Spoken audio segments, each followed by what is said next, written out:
ერთ დროს ის ამ შენობაში ქართული ოცნების მთავარ ოფისში პირველი კაცი იყო. საქართველოს მთავრობას ხელმძღვანელობდა და ყველაზე გავლენიან პირად ასახელებდნენ ქვეყანაში. მის სახელს უკავშირდება 20 ივნისის სისხლიანი ღამე, სპეცოპერაცია პანკისის ხეობაში, სპეცოპერაცია ბასიანის კლუბებში და საარჩევნო ტერორის შედეგად გარდაცვლილი იაკერზაიას საქმე.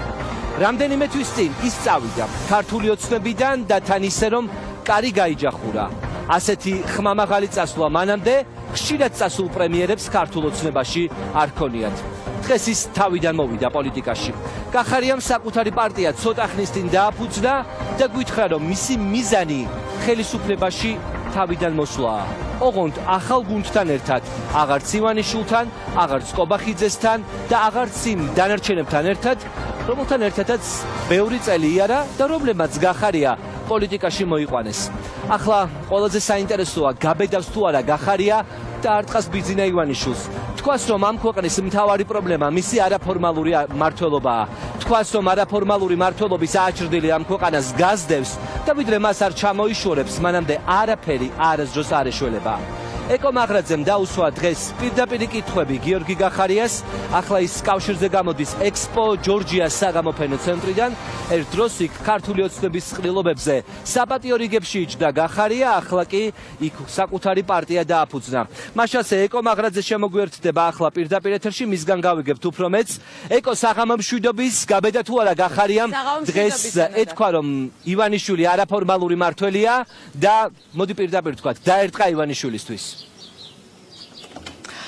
ნოდარა გიორგი გახარიამ ჯერჯერობით ამის ხმა ვერ გაბედავ, ნახოთ რას გვიჩვენებს მისი მომავალი პოლიტიკური საქმიანობა. ყოველ შემთხვევაში დაახლოებით 40 წუთი იდგა ქართული ოცნებიდან დემარში წასული ექს-პრემიერი დღეს სცენაზე, მიმართავდა თავის მხარდამჭერებს, აქ მოწვეულ სტუმრებს, რომლებიც ესწრებოდნენ პარტიის ყრილობას, თუმცა მიუხედავად იმისა, რომ მან ისაუბრა იმ ფუნდამენტურ განსხვავებებზე, რომელიც ბოლო პერიოდში აღმოაჩინა მასა და ქართული ოცნების სხვა ლიდერებს შორის და რის გამოც მიიღო გადაწყვეტილება, რომ პარტია დაეტოვებინა და გადამდგარიყო პრემიერ-მინისტრობის თანამდებობიდან, არც ერთი სიტყვით არ უხსენებია ბიძინა ივანიშვილი. თუმცა ეს ყველაფერი არ არის, მას შემდეგ რაც გიორგი გახარია დადგა უკვე მედიის წარმომადგენლებთან სატელევიზიო კომენტარზე, ჩვენ გქონდა შესაძლებლობა რომ მისთვის დაგვესვა პირდაპირ შეკითხვები.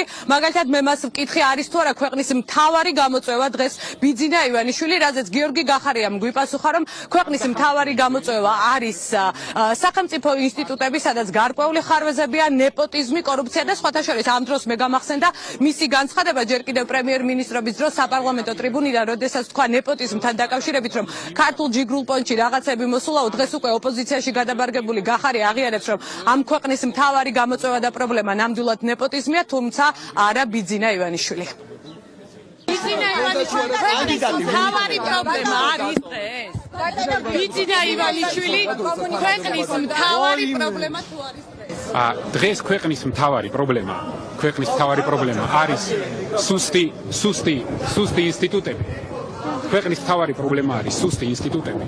ქვეყნის მთავარი პრობლემა არის კორუფცია და ნეპოტიზმი და ქვეყნის მთავარი პრობლემა არის სწრაფი ეკონომიკური განვითარება. ვისი შექმნილია ბატონო გიორგი, ვისი შექმნილია? 3 წელი იყავით პრემიერ-მინისტრი ბატონო გიორგი, ვისი შექმნილია ეს? არაფერი არ გააკეთა ამის შეცვლისთვის, რაც თქვენ ჩამოთვალეთ.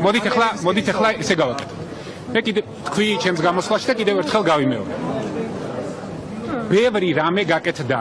რა არის ჩემთვის კატეგორიულად და პრინციპულად მიუღებელი?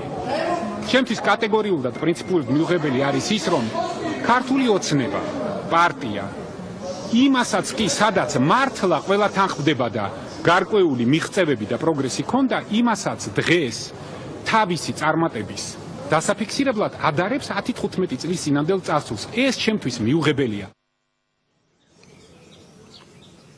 დღეს სხვადასხვა ფორმულირებით ვცადეთ კითხვის დასმა ექს-პრემიერისთვის, ახლა უკვე პარტია საქართველოს თავმჯდომარისთვის გიორგი გახარიასთვის, რომ მთავარ კითხვებზე მიგვეღო პასუხი. მთავარი კითხვა კი მას შემდეგ, რაც გიორგი გახარია გადადგა თანამდებობიდან და ძალიან მალე დაანონსა პოლიტიკური პარტიის შექმნა, საზოგადოებაში სწორედ ეს კითხვა გაჩნდა, იყო თუ არა გიორგი გახარია ქართული ოცნების სატელიტი, იქნება თუ არა მომავალში და არის თუ არა ის ბიძინა ივანიშვილის პროექტი. ჩვენ სწორედ ეს ვკითხეთ გიორგი გახარიას, რომელმაც გითხრა, რომ ის არავის პროექტი არ ყოფილა, არ არის და არც იქნება მომავალში, რომ ის არის დამოუკიდებლად მოთამაშე.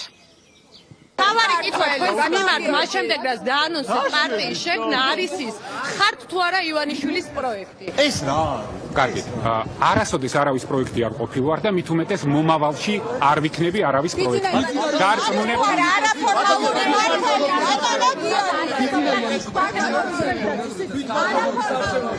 არა მე ბიზნეს იმაშუა კომუნიკაცია არ მქონია. და მაინც წინ არის ადგილობრივი თვითმმართველობის გადამწყვეტი არჩევნები, რა დროსაც არა მხოლოდ ამ მრჩეველმა მერები და საკრებულოები უნდა დააკომპლექტოს, არამედ ამ არჩევნებმა უნდა გადაწყვიტოს ქვეყანაში ვადამდელი არჩევნების ჩატარების ბედი. რა როლი ექნება ამ არჩევნებზე ახლად დაფუძნებულ პარტიას, რომლის თავმჯდომარეც არის გიორგი გახარია. პარტია საქართველოსთვის თავმჯდომარეს ჩვენ ვკითხეთ, მაგალითად იმ შემთხვევაში, თუ კი რომელიმე რაიონში ქართულ ოცნებას შეექმნა საკრებულოში უმრავლესობის ფორმირების პრობლემა.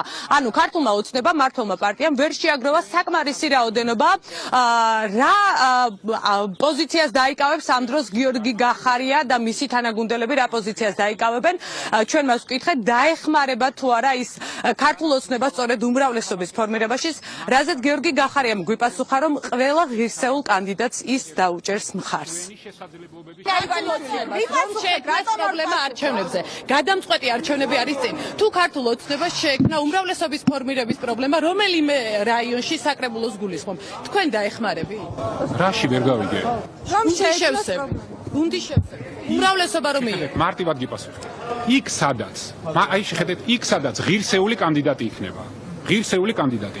ჩვენთვის არანაირი მნიშვნელობა არ ექნება მის პარტიულ წარმომავლობას. დაუჭერთ მხარს. სხვათა შორის არჩევნებთან დაკავშირებით გიორგი გახარიას ასევე კითხეს, იქნება თუ არა ის თბილისის მერობის კანდიდატი, რაზეც მან პირდაპირ გვიპასუხა, რომ კანდიდატი თავად არ იქნება, თუმცა მისი გუნდი აუცილებლად დააყენებს კანდიდატურას თბილისის მერობის პოსტზე.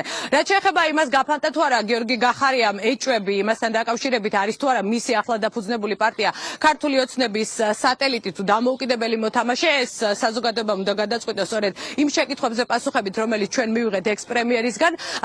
Შემიძლია მაყურებელს უთხრა, რომ დიდი კონკრეტული პასუხები ვერც გიორგი გახარიას თანაგუნდელებისგან ვერ მივიღეთ ამ მიმართულებით. ყოველ შემთხვევაში ბიძინა ივანიშვილის შესახებ დასმულ შეკითხვაზე ისინი პირდაპირ არ პასუხობდნენ. დღეს გიორგი გახარიამ დაასახელა პოლიტიკური საბჭოს შემადგენლობა და ამ საბჭოს უმრავლესობაში სხვათა შორის არიან ის ადამიანები, რომლებიც მისი პრემიერ-მინისტრობის დროს დაინიშნენ როგორც გუბერნატორების თანამდებობაზე, ასევე სხვადასხვა სახელმწიფო უწყებებში, ნაწილი გაცილებით უფრო ადრე მუშაობდა, მაგალითად აქ იყო კოტე ანანიაშვილი, აჭარის პოლიციის ყოფილი მაღალჩინოსანი, რომელიც თანამდებობიდან გადადგა და მან უკვე პოლიტიკური საქმიანობა გააგრძელა გიორგი გახარიას გუნდში. სხვათა შორის აქ გიორგი გახარიას გუნდის შემადგენლობაში არის ლევან დოლიძე, ყოფილი ელჩი ნატოში. ჩვენ მას ვკითხეთ მისი ოჯახის წევრთან დაკავშირებით. მე მაყურებელს ვეთქვი, რომ ლევან დოლიძის ძმა ვიქტორ დოლიძე ახლა უკვე ის იკავებს ნატოში საქართველოს დიპლომატიური მისიის ხელმძღვანელის პოსტს და გარკვეული უხერხულობა ხომ არ იყო ძმებს შორის სწორედ ამ არჩევანთან დაკავშირებით. ლევან დოლიძემ გითხრა, რომ მის პოლიტიკურ გადაწყვეტილებებს არასდროს არ უთანხმებს მის ძმას. ჩვენ ახლა შეგვიძლია შაბათის ეთერში მაყურებელს მოვასმენინოთ ეს განცხადებები. ზუსტად იგივე ხედვა მაქვს მეც, რომ უნდა დამთავრდეს ეს რადიკალიზმი, ზოგადად აგრესია და საქმის კეთების დროა. როგორც მხარდამჭერს გაქვთ თუ არა მასთან შეკითხვები, როგორც ყოფილ მაღალჩინოსანთან? მიღებული მაქვს პასუხები. ქართულ ოცნებას უმრავლესობის ფორმირებაში დაეხმარებით, თუ კი სადმე პრობლემა შეექმნა? მას ნიშნავს პრობლემა შეექმნა, მე გეუბნები. უმრავლესობას ვერ აგროვებს დაუშვათ ქართული ოცნება იგივე საკრებულო. იცით რა, მოდი ესე ვთქვათ, ჯერ არჩევნები ჩატარდეს.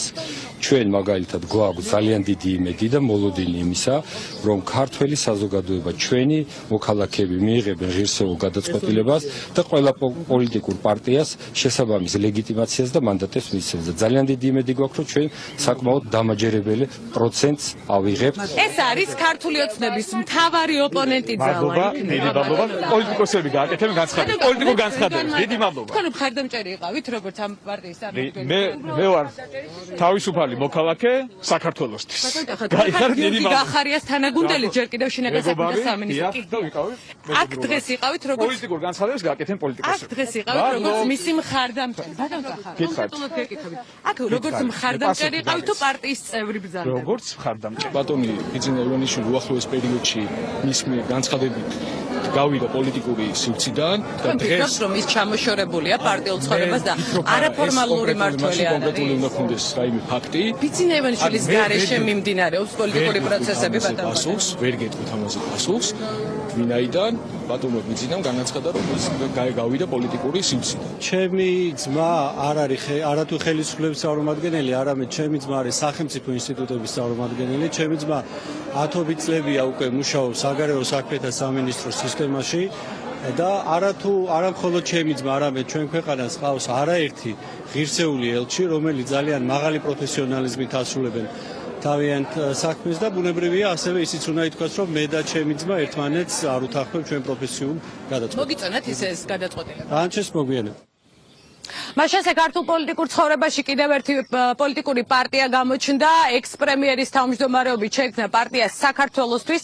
მისი თავმჯდომარე გიორგი გახარია დღეს წევრებმა ერთხმად აირჩიეს, პრინციპში სხვა კანდიდატურა არც იყო ყრილობაზე წარმოდგენილი. ნოდარ შენ დასაწყისში აღნიშნე, რომ ეს ყრილობა შედგა სწორედ იქ ექსპო ჯორჯიას იმ პავილიონში, სადაც დაახლოებით იანვარში, 16 იანვარს თუ არ მეშლება, გაიმართა ქართული ოცნების ერთ-ერთი ბოლო ყრილობა, რომელსაც გიორგი გახარია ჯერ კიდევ პრემიერ-მინისტრის რანგში ისე ესწრებოდა და მიუხედავად იმისა, რომ შაბათის ეთერის ჟურნალისტები ჩვენ ამის შემდეგ ხშირად საუბრობდით, რომ გიორგი გახარიასა და ირაკლი კობახიძეს შორის საკმაოდ დაძაბული ურთიერთობა იყო, ეს სწორედ ის ყრილობა, სადაც ირაკლი კობახიძე აირჩიეს პარტიის თავმჯდომარედ, ამის შემდეგ დაიძაბა ვითარება. ჩვენ ამის შესახებ უყვებოდით მაყურებელს და სწორედ ისე განვითარდა მოვლენები, როგორც ჩვენ ვამბობდით, გიორგი გახარიამ ქართული ოცნება დატოვა, გადადგა პრემიერ-მინისტრობის თანამდებობიდან და ახლა ის უკვე როგორც ოპოზიციური პარტიის ლიდერი, ისე გაეცნო საზოგადოებას. ექსპო ჯორჯიაში უკვე დასრულებულია ყრილობა. ეკო პრინციპში შეგვიძლია ვთქვათ, რომ ძალიან ბევრი სკანდალური განცხადება მოვისმინეთ დღეს გახარიასგან. მან თქვა, რომ ქვეყანაში არის კორუფცია და ნეპოტიზმი, მან წესით ყველაზე მეტად უნდა იცოდეს ეს ყველაფერი, იმიტომ რომ მთავრობის მეთაური იყო და ის რომ გახარიამ ვერ გაბედა ბიძინა ივანიშვილის კრიტიკა და ხსენებაც კი. ანუ მხოლოდ კითხვაზე თქვა პასუხად, რომ არავის პროექტი არ არის და მესამე, მან პრაქტიკულად დაანონსა, რომ თუ სადმე ქართულ ოცნებას ხმებში გაუჭირდება, შესაძლოა მისი პარტია გახდეს ქართული ოცნებისთვის მაშველი რგოლი. თავარი კანდიდატია ვინ იქნება, ანუ მთელი ხმაურიანი განცხადებების კასკადი მოვისმინეთ ეკო ეხლა შენს პირდაპირ ჩართვაში. მაგრამ დღეს სხვათა შორის დილით გამოქვეყნდა გახარიას დეკლარაცია ეკო და გამოჩნდა, რომ იქ დაახლოებით 9 მილიონის ბინა აქვს ნაყიდი მას შემდეგ, რაც ბოლო პრემიერობის 1 წლის განმავლობაში საფრანგეთში მისმა მეუღლემ იყიდა 9 მილიონ ევროდ ბინა. შენ გქონდა საშუალება, რომ გადაგეღო გახარიას ოფისი. დიდრული ოფისი აქვს თუ სად დაიდო პოლიტიკური ბინა, ასე ვთქვათ, გახარიას პარტია მაინტერესებს, ვიცი რომ იყავი შენ და მოასწარი ამ კადრების გადაღება უკვე. კი, ექსკლუზიურად შაბათის ეთერის მაყურებელი ახლა ნახავს კადრებს იმ ოფისის, სადაც პარტია საქართველოსთვის უკაცრავად დაიდებს ბინას და იქ გაგრძელდება სწორედ ამ პარტიის პოლიტიკური საქმიანობა. ეს არის დედაქალაქის ცენტრში, საკმაოდ პრესტიჟულ ადგილზე, სანაპიროზე, უზნაძის 4 ნომერში.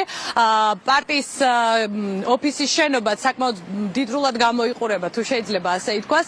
ყოველ შემთხვევაში მაყურებელი შეაფასებს, იქ ჟალუზები ჩამოუშვეს, იმიტომ რომ შიდა ინტერიერი არ გადაგვეღო, თუმცა ჩვენ მოვახერხეთ მაინც გარე ფასადის გადაღება. ჯერჯერობით პარტიის ლოგო ამ ოფისზე არ არის განთავსებული, თუმცა წინ არის ყველაფერი. დღეს იყო პარტიის ყრილობა და უკვე პარტიის წევრები ოფიციალურად პოლიტიკურ საქმიანობას გააგრძელებენ სწორედ ამ ოფისში. რაც შეეხება ბინის საკითხზე დასმულ შეკითხვას, დღეს გიორგი გახარიამ ძალიან მოკლედ უპასუხა ჟურნალისტების მხრიდან დასმულ ამ კითხვას და თქვა, რომ ეს ყველაფერი მათ შეუძლიათ ნახონ ოფიციალურ ქონებრივ დეკლარაციაში.